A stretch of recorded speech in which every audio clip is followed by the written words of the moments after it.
Fala pessoal, tudo bom com vocês? Eu sou o Dilean Mello, sou parte do Ministério Integre, que é o Ministério de Jovens da IBNU, e nós queremos continuar falando com vocês sobre o livro do Timothy Keller, O Evangelho na Vida. Nós já estamos aqui no nosso quarto vídeo, ou seja, tem bastante coisa para trás. Eu recomendo que você dê uma olhada em tudo aquilo que já foi falado, e não só isso. Se você não sabe, o Ministério de Jovens da IBNU, ele tem uma playlist aqui no canal do YouTube da IBNU. E é por isso que a gente quer convidar você a conhecer toda a nossa playlist, a ver a quantidade de livros que nós já temos comentado aqui, material extremamente relevante para a sua vida, que eu tenho certeza que você vai gostar. Então, acessa aí o nosso YouTube, né, da IBNU. Se você, de repente, ainda não é inscrito, se inscreve no canal do YouTube. Nós temos vídeos diariamente sendo colocados para vocês. Você curte também e, se for possível, por favor, compartilhe esse conteúdo, porque é muito bacana. E o que a gente vai falar hoje? O capítulo 3, né, o encontro 3, na verdade são 8 encontros, né, que esse livro propõe, vai falar sobre o pecado por trás do pecado. E o que nós já vimos até agora? O mundo em que vivemos, ou seja, nós precisamos conhecer o local onde nós estamos, o que está acontecendo, quem nós somos, como que estamos aqui, e depois falamos sobre 3 modos de viver. Uma pessoa que de repente não quer nenhum contato com as questões que envolvem o Senhor, aquele que, por outro lado, quer viver para o Senhor, mas de acordo com as suas próprias normas, e um terceiro modo de viver, aquela pessoa que realmente é cristão, aquele que entendeu o evangelho e que está vivendo segundo o evangelho. No dia de hoje, nós vamos falar com o tema por que a idolatria faz parte da nossa vida. Esse é o pecado que está por trás do pecado. Por que o nosso coração constrói ídolos, assim como Calvino já nos ensinava? E aí, então, a gente vai fazer algumas perguntas para começar esse bate-papo. A primeira delas é: tenta imaginar o que aconteceria ou como você ficaria se as coisas que são importantes para você simplesmente desaparecesse. Olha, e eu vou dizer para você que nós temos aí uma base bem interessante para pensar sobre isso. Afinal de contas, desde 2020, estamos vivendo num mundo de bastante instabilidade, onde coisas que eram certas para nossa vida de repente sumiram. De repente não tem mais acesso. A coisa ficou bastante limitada e complicada. Como que isso mexeu com o seu coração? Em que nível isso mexeu? E como isso balançou a sua estrutura, o seu modo de pensar, a sua forma de agir e de reagir? Outra questão, você sente segurança, por exemplo, quando envolve a sua carreira, o seu modo de pensar, ou seja, aquilo que eu creio é o certo, a minha cultura é a certa? Como que isso envolve o seu dia a dia? Como isso envolve a forma como você se relaciona com as outras pessoas e a forma como você está seguro, a forma como isso talvez traga a sua felicidade e te torne uma pessoa realmente plena? Talvez você possa até ser uma pessoa que diz assim: "Bom, olha, o que eu posso dizer para você é que eu vivo pela minha família, tudo que eu faço é por eles, eu vivo para Deus", ou até mesmo eu pode dizer assim: "O que eu vivo mesmo é para os outros", né. A minha vida está focada nas outras pessoas, em amar ao próximo, em cuidar das pessoas. A pergunta é: será que realmente essas estruturas, essas realidades são o centro realmente da sua vida? Será que a sua família, Deus e os outros são realmente aquilo que é o importante para você? Será que elas realmente estão no centro do seu pensamento, da forma como você age e reage na sociedade, na sua vida como um todo? É interessante quando a gente pensa, por exemplo, em Mateus não, perdão, em Êxodo capítulo 20 vai nos dar aquilo que nós conhecemos como os 10 mandamentos. O primeiro dos mandamentos é: "Não terás outros deuses". Por que esse mandamento é tão importante? Ele está ali no primeiro lugar, ele é o top 1, né, ele é o um anel, né, que vai a todos governar, a todos então liderar. Por quê? Porque é impossível você quebrar qualquer um dos outros 9 mandamentos sem ter quebrado esse primeiro. Não tem então como você matar, como você adulterar, como você não respeitar ou não guardar o sábado. Não tem como você fazer qualquer outra coisa. Se primeiro você não quebrou esse mandamento, que é ter outro Deus além, né? Ou até mesmo no lugar do verdadeiro Deus. É por isso que a idolatria ela é realmente um pecado que vai dominar todas as outras esferas da vida. Mesmo que talvez a vida esteja boa, mesmo que você esteja vivendo muito bem na sua casa, na sua família, você precisa avaliar se no fundo não tem muito de idolatria acontecendo ali. Por exemplo, o Keller mesmo ele vai dar um exemplo de perguntar por que de repente, em determinada situação, você é tentado a mentir e você acaba até mentindo, em outras você não faz isso. O que está por trás dessa até mesmo decisão de aqui mentir e ali não mentir? Será, e essa é o grande ponto do Keller, é que na verdade nós temos algo fora de Cristo que realmente vai nos dar o prazer e a felicidade. É algo fora de Cristo que vai nos dar a satisfação de vida e que vai determinar como que em cada situação daquilo que está acontecendo no meu dia a dia, eu vou agir ou vou reagir. E é nesse momento que a coisa começa a ficar realmente complicada. Por quê? Porque daí nós vamos perceber que por trás de todo pecado ou de toda situação comportamental errada em que nós estamos vivendo, há uma idolatria muito forte sendo demonstrada. E por trás de toda a idolatria que está aí ululante, né, sendo revelada na nossa vida, o que na verdade nós temos é uma total falta de evangelho na nossa vida. Há uma falta de percepção de quem realmente Deus é, daquilo que ele fez e de quem nós somos. E é por isso que toda essa situação precisa ser muito bem repensada e reconduzida na nossa vida. Bom, qual é então a forma de resolver esse problema? Como que nós podemos então enxergar essa coisa de uma forma mais objetiva? Em primeiro lugar, você precisa reconhecer que em muitas áreas da sua vida, para não dizer na vida como um todo, você está buscando algo fora de Cristo para satisfazer o seu coração e a sua felicidade.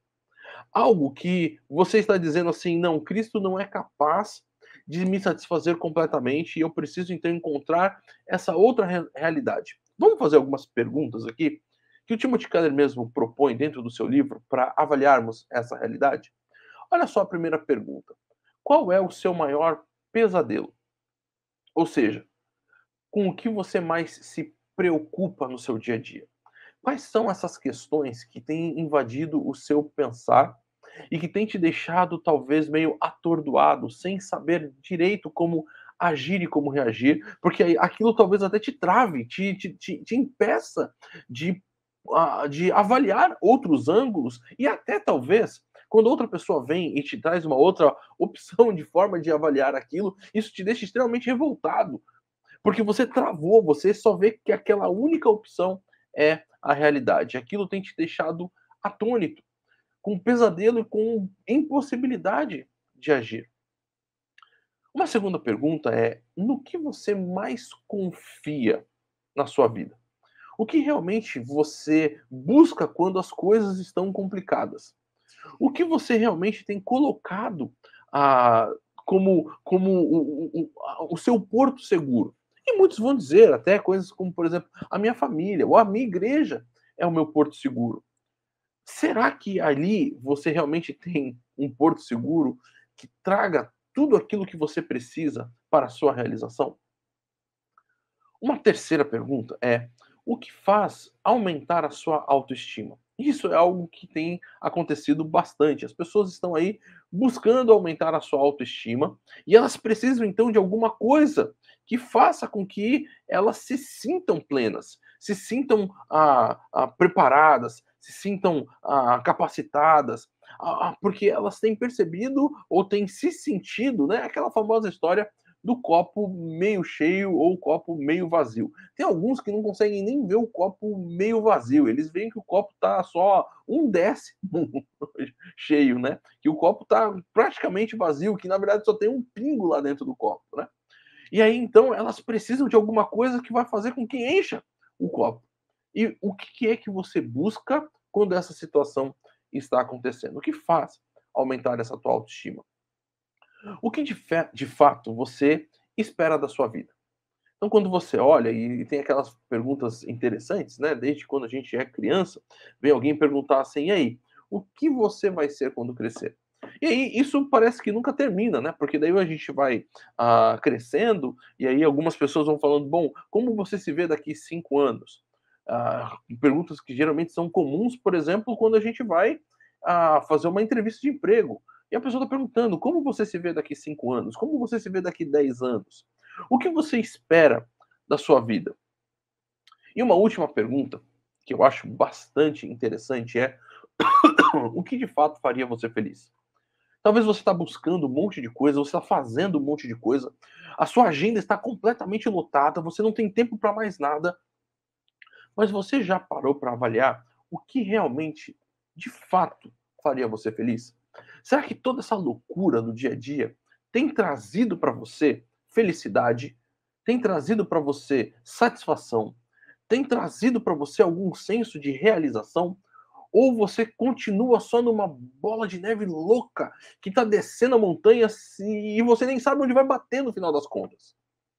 O que de fato você tem avaliado e tem colocado na sua vida como direção para fazer você feliz? Bom, se a gente responde essas perguntas, a gente vai começar a perceber o que de fato nós estamos buscando fora de Cristo para completar a nossa vida e trazer a nossa felicidade.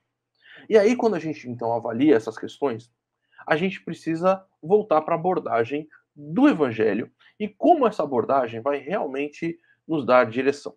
E aí, então, nós temos dois passos que eu gostaria de propor para você para essa manhã. Em primeiro lugar, após reconhecer que você está buscando felicidade fora de Cristo, o que você precisa então fazer? Arrepender e se alegrar. Ou seja, se arrependa da dessas questões que você identificou, que você tem buscado felicidade fora de Cristo. E aí então se alegre. Mas como que a gente pode fazer isso? Olha só, Romanos capítulo 6, versículo 14, Paulo então ele está nos ensinando que nós estamos debaixo da graça e não mais debaixo do pecado. Então se você se arrependeu, você precisa encontrar esse conforto e essa alegria de saber que agora, como uma pessoa que reconheceu o seu erro e que está arrependida, você está debaixo da graça. E o que significa estar debaixo dessa graça? É você descansar e se alegrar porque você está baseando então agora a sua vida, colocando como aquilo que vai sustentar a sua vida, a obra salvadora de Cristo, ou seja, não é aquilo que você fez, aquilo que você pensa, aquilo que você age, aquilo que você reage, mas é a obra de Cristo por você e o amor dele por você. Ou seja, essa agora vai ser a sua base, a sua estrutura, aquilo que realmente vai fazer sentido na sua vida. Então, quando você vai pensar sobre como então eu vou avaliar a minha vida, como é que talvez eu vou responder aquelas perguntas que nós fizemos sobre o meu maior medo, o meu maior pesadelo, no que eu confio, como eu faço para aumentar minha autoestima, todas essas respostas agora vão estar baseadas no quê? Na obra de Jesus e no amor que ele tem por você. Veja só que então agora tudo aquilo que você precisa está já concretizado na pessoa de Cristo, porque a obra dele é completa por você e o amor dele é perfeito. Então, essas duas novas características, essas duas novas realidades que são verdadeiras, elas vão dar essa certeza e segurança para os próximos passos da sua vida. E em segundo lugar, já que você se arrependeu e agora você vai se alegrar, nomeie os seus ídolos. Mas como é que eu faço isso, né? Você precisa não ficar fazendo uma coisa meio subjetiva, mas seja objetivo em relação ao seu problema. Por exemplo, reconheça que muitas das coisas que você tem como ídolo na sua vida, elas são boas, mas elas não podem estar no lugar de Deus. Talvez a sua família, filhos, os pais, o emprego, eu não sei o que, talvez essas coisas estejam agora no lugar de ídolo da tua vida. Elas são a sua base, elas são a sua estrutura, elas são aquilo que te traz autorrealização, autossuficiência, prazer, alegria, seja lá o que for. E você reconheceu. Então nomeie isso, né? Diga, olha, isso aqui é o que tem sido, a minha família que realmente tem sido, o meu emprego, a forma como eu enxergo as coisas, a minha cultura, a minha sabedoria, aquilo que eu sei, né? Aquilo que eu tenho estudado, essas coisas é que tem trazido. Nomeie. Diga de verdade o que é o seu ídolo e que está no lugar de Deus. Nomeie isso aí. Depois disso, peça que Deus dê forças para você para vencer esse seu ídolo. Veja, a sua base já está a obra salvadora de Cristo e o amor dele por você. Agora então você vai pedir forças, porque você sabe qual é esse ídolo, para vencer esse ídolo. Ou seja, você não vai pegar e depois que você reconheceu que a obra foi de Jesus e o amor dele é que são a sua base, achar que você vai vencer pelo seu próprio esforço, pela sua própria a competência, a sabedoria, ou seja lá o que for. Você vai pedir, Senhor, eu preciso de ti, eu preciso da tua força, da tua sabedoria, eu preciso que o teu Santo Espírito me guie para vencer essa adversidade. Ou seja, não acredite que você é forte o suficiente para vencer o seu ídolo. Senão você vai cair de novo no ídolo da sua própria força. Coloque Deus na jogada e deixe que Deus haja através de você e em você para vencer as suas próprias dificuldades e os seus próprios ídolos. E depois, confesse que esses ídolos faziam com que você acreditasse neles e não em Jesus. Confesse que Jesus não era suficiente para você. E isso vai trazer para você essa sensação, coloque isso, né, de forma bem objetiva, para que isso realmente entre na sua cabeça e fale: não, Jesus, a sua obra e o seu amor agora são totalmente suficientes para mim. Bom, eu espero que você consiga vencer e que eu também consiga vencer os meus ídolos. Um grande abraço, que Deus te abençoe.